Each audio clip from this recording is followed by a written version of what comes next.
Well, having made this backswing, we're now ready to come down. I'm going to give you the next checkpoint, the next link.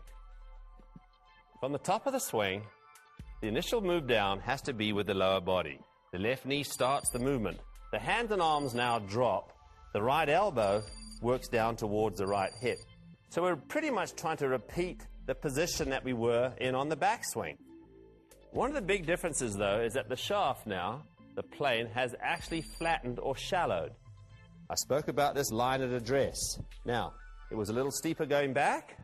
On the downswing, we want this shallowing out. The more you can get this club on plane coming down, the easier it is to get the club square at impact. It doesn't have to make any compensations. We see so many golfers who are out of position or off plane and then have to compensate coming down.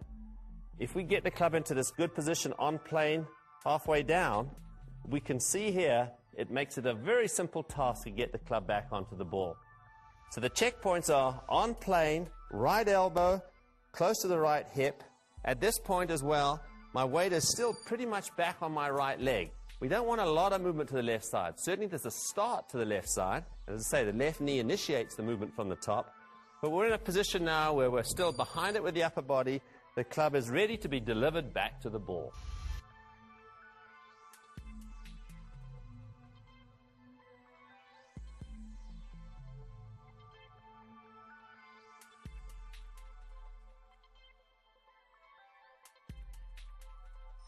Okay, well, we're finally getting to where it really counts, impact. Now, that's the next link to check.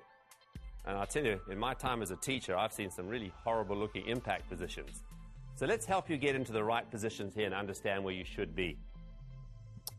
Coming into the ball, the big key here is that the hands are leading the club head. The shaft is leaning forward. That is key. We see so many golfers come into it and, hey, the club head is ahead of the hand in a scoopy position. They've lost all their speed, lost all their power. So you not only hit it short, you hit it crooked as well. Not a good combination. Now, in this position here, you can see my hands are leading. My left arm is fairly straight here. That's something that happens without me being conscious of it. It just happens that way. Forces pull on my arm, and that gets my arm extended. My left wrist is flat. My right wrist is bent back. This allows me then to hit the ball solidly. Look at my body position. My left leg is nearly straight. My weight is pretty much all into my left side, and I'm off my right foot. My right knee is moving in. Also, at this point, my right arm is tucked.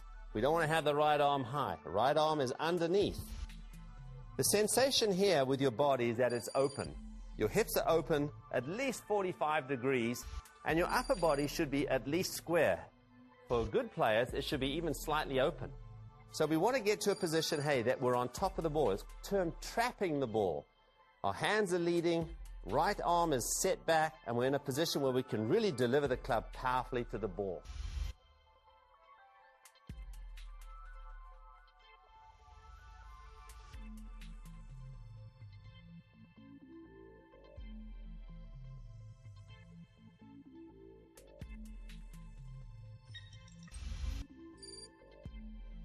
All right, now, the next link, the release position.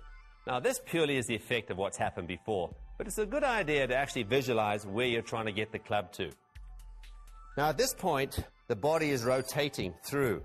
The club is releasing, and in a position here, you can see my arms are extending. My right arm is extended. The club pretty much is on a plane which mirror images the plane that we started at address. That's a good reference point.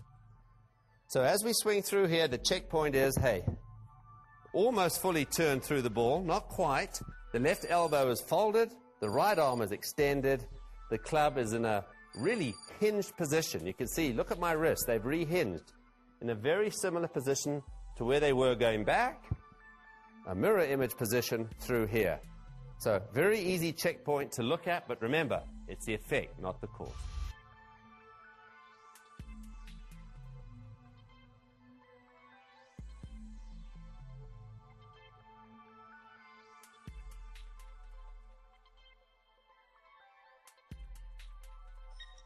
Okay, so we've hit the ball, we've got our release position.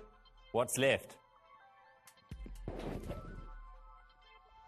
The full finish, the final link.